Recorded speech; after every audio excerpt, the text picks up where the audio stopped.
दोस्तों, अगर आप भी तैयारी करते हैं एसएससी सीएचएसएल टीयर 1 2025 का, तो आपको इंतजार होगा इसके एग्जाम डेट का, यानी कि परीक्षा की तिथि कब आएगी, परीक्षा शुरू कब से होगी, इसके बारे में आप जानना चाहते होंगे। तो देखिए, एसएससी ने एक नोटिस जारी करके आपको बता दिया है कि आपकी परीक्षा कब से शुरू होने वाली है। SSC CHSL tier 1 2025।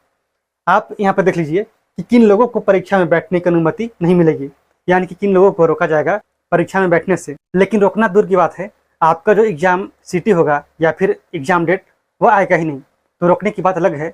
आप कहाँ जाएंगे, किस सेंटर में जाएंगे, आप नहीं जा सकते हैं क्योंकि आपको कुछ पता नहीं होगा। तो उसके बारे में यहाँ पर जानकारी दी गई है कि आपको क्या काम करना है ताकि ऐसी परिस्थिति उत्पन्न ना हो। उसके बारे में यहाँ पर डिस्कस करने वाले हैं। और आपकी एमटीएस की परीक्षा कब तक हो सकती है, इसके बारे में भी यहाँ पर समझेंगे। ठीक है, सबसे पहले आप देखिए यहाँ पर उस नोटिस को जिसे एसएससी ने जारी किया है। सब्जेक्ट क्या है, तो self slot selection for examination by the candidates CHSL 2025। यानी कि यहाँ पर आपको खुद से क्या करना है, अपने एग्जाम सिटी को, एग्जाम डेट को, स्लॉट, इन सभी को चूज करना है। देखिए, पहले नंबर पे क्या है, जो एग्जाम शुरू होगा टीयर 1 सीएचएसएल का, वो 12 नवंबर से लेकर के आगे चलने वाला है। 12 नवंबर से आप ऐसा मान कर चलिए कि आपका लास्ट नवंबर तक यह एग्जाम चलेगा। अगर एग्जाम डेली होगा तो, अगर डेली नहीं होता है तो आप मानकर चलिए कि ये दिसंबर तक भी चला जाएगा।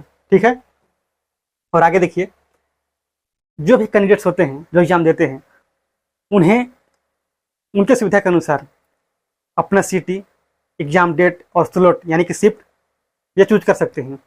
उसी के बारे में यहाँ पर लिखा गया है कि आप 22 अक्टूबर से लेकर के 28 अक्टूबर तक आपका पोर्टल ओपन होगा। आप वहाँ पर जा करके अपना एग्जाम सिटी, आप 3 सिटी चूज करते हैं तो आप वहाँ पर 3 सिटी चूज कर सकते हैं। इसके अलावा आप एग्जाम डेट भी चूज करेंगे कि आपको किस दिन को एग्जाम देने जाना है, आप किस शिफ्ट में एग्जाम देना चाहते हैं, पहला, दूसरा, तीसरा, आप उससे भी यूज करेंगे। लेकिन आप जो भी 3 सिटी यूज करेंगे, अगर वे फुल हो जाएंगे स्लॉट, तो आपको उस डेट को एग्जाम देने का मौका नहीं मिलेगा, यानी कि आप उससे चूज नहीं कर सकते हैं, आपको किसी दूसरे दिन को देखना पड़ेगा। मान लीजिए, अगर आप जो भी 3 सिटी में एग्जाम देना चाहते हैं, वहाँ पर जितने भी डेट्स हैं वे सब फुल हो गए, जितने भी शिफ्ट हैं वे सब फुल हो गए, तो आपको अलग से एक और सिटी यूज करना होगा। लेकिन हाँ, आप वहाँ पर अपने अनुसार अपना शिफ्ट या फिर एग्जाम डेट चूज नहीं कर सकते हैं, बल्कि आपको एसएससी के द्वारा दिया जाएगा एग्जाम डेट और एग्जाम जो आपका शिफ्ट होगा उसके बारे में जानकारी। इसीलिए आपको सबसे पहले क्या करना है, इस काम को पूरा कर लेना है।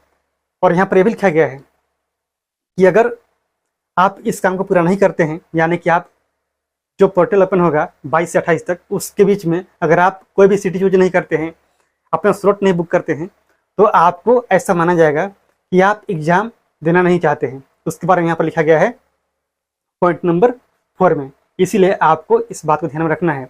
अगर आप ऐसा काम नहीं करेंगे तो आपका ना ही एग्जाम सिटी आएगा, ना ही एग्जाम डेट आएगा, ना ही आपका कोई स्लॉट बुक होगा, ना ही कोई शिफ्ट के बारे में जानकारी मिलेगी। इसीलिए 28 अक्टूबर से पहले आपको इस काम को सबसे पहले कर लेना है। ऐसा नहीं कि आप दीपावली, छठ में इतने मशगूल हो गए कि आप इस काम को भूल गए। ठीक है, अगर हम लोग बात करते हैं इसके अलावा एसएससी एमटीएस एग्जाम के बारे में, तो उसके बारे में आप जानना चाहते होंगे। तो देखिए, 12 नवंबर से आपका सीएचएसएल होगा।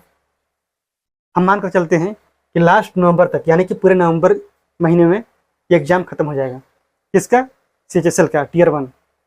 और आपने देखा होगा पिछले नोटिस में, वहाँ पर बताया गया था कि एमटीएस से पहले आपका सीपीयू का एग्जाम होगा, उसके बाद जेई होगा। तो आप ऐसा मान कर चलिए कि पिछले साल 3 दिन तक चला था सीपीयू का और 3 दिन जेई का। तो इस बार 3 नहीं होकर के हो सकता है कि 4 दिन हो जाए। तो मान कर चलते हैं कि आपका 10 दिसंबर तक कौन सा एग्जाम चलेगा, तो सीपीयू और जेई का। 10 के बाद कभी भी आपका एमटीएस का एग्जाम शुरू हो सकता है। तो हम ऐसा मान सकते हैं कि 15 दिसंबर से कौन सा एग्जाम होगा, एसएससी एमटीएस का। क्योंकि इससे पहले, क्योंकि 15 को क्या है, मंडे है, उससे पहले सैटरडे, संडे ये सब आ जाता है। तो ऐसा मान सकते हैं कि आपका एग्जाम 15 से शुरू हो सकता है। किस महीने में, तो दिसंबर में। इससे पहले कोई संभावना बिल्कुल नहीं है। इसीलिए आप इस बात को ध्यान में रखेंगे। आपको जानकारी अच्छी लगी होगी। अगर अच्छी लगी है तो इसे आप शेयर भी करेंगे और अपने दोस्तों को बताएंगे कि आपको क्या काम करना है 22 से 28 के बीच में, अक्टूबर के महीने में, यानी कि छठ से पहले। चलिए मिलते हैं अगले क्लास में।